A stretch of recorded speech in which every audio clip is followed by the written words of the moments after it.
गांव के किनारे एक छोटी सी टूटी फूटी चाय की दुकान थी। वहां रामू, एक मेहनती लेकिन गरीब चाय वाला, हर सुबह अंधेरे में उठकर चूल्हा जलाता था। उसके पुराने बर्तन धुएं से काले पड़ चुके थे और लकड़ियां भी बहुत कम बची थी। रामू खाली चाय पत्ती के डिब्बे को देखकर चिंतित हो गया।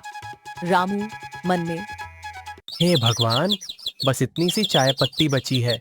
माँ की दवा भी खत्म होने वाली है। आज कुछ ज्यादा कमाई करनी ही होगी। अंदर खाट पर उसकी बीमार माँ गंगा देवी घास रही थी। बेटा, मेरी चिंता मत कर, पहले अपना काम देख। नहीं माँ, आपकी दवा सबसे जरूरी है। मैं आज मेहनत करके पैसे जरूर जुटाऊंगा।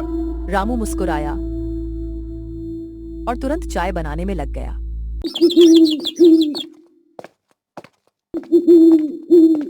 तभी सूरज की पहली किरण के साथ दो मजदूर, श्याम और मोहन, दुकान पर आ पहुंचे।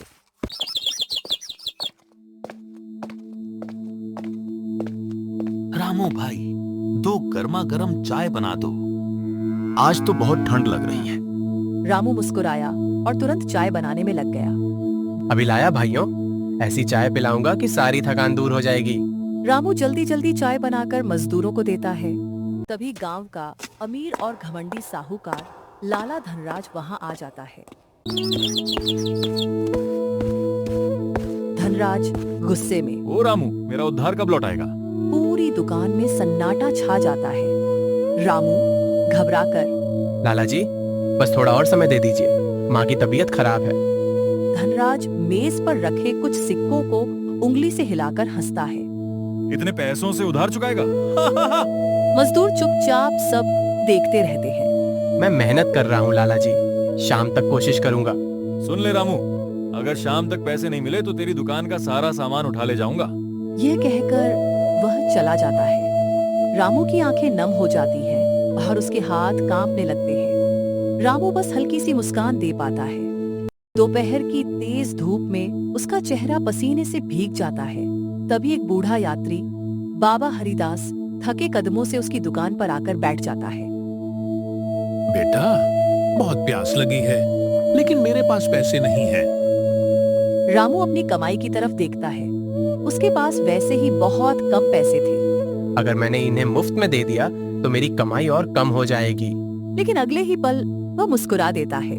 बाबा, पैसे की चिंता मत कीजिए। वह उन्हें गरम चाय और बचा हुआ एक सूखा बन दे देता है। बेटा, तू खुद गरीब है, फिर भी मेरी मदद कर रहा है। भूखे और प्यासे इंसान की मदद करना मेरा फर्ज है।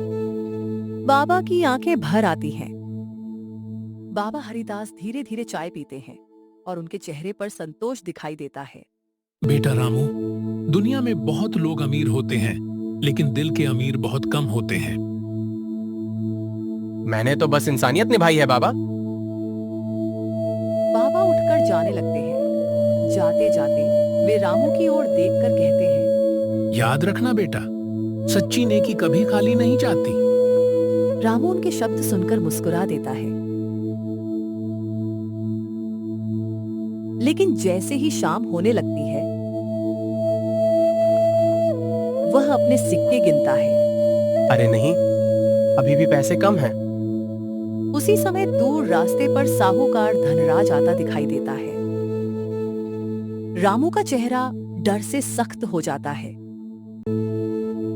धनराज दूर से चिल्लाते हुए, रामू, समय पूरा हो गया। रामू का चेहरा डर से सख्त हो जाता है। हे भगवान, अब क्या होगा?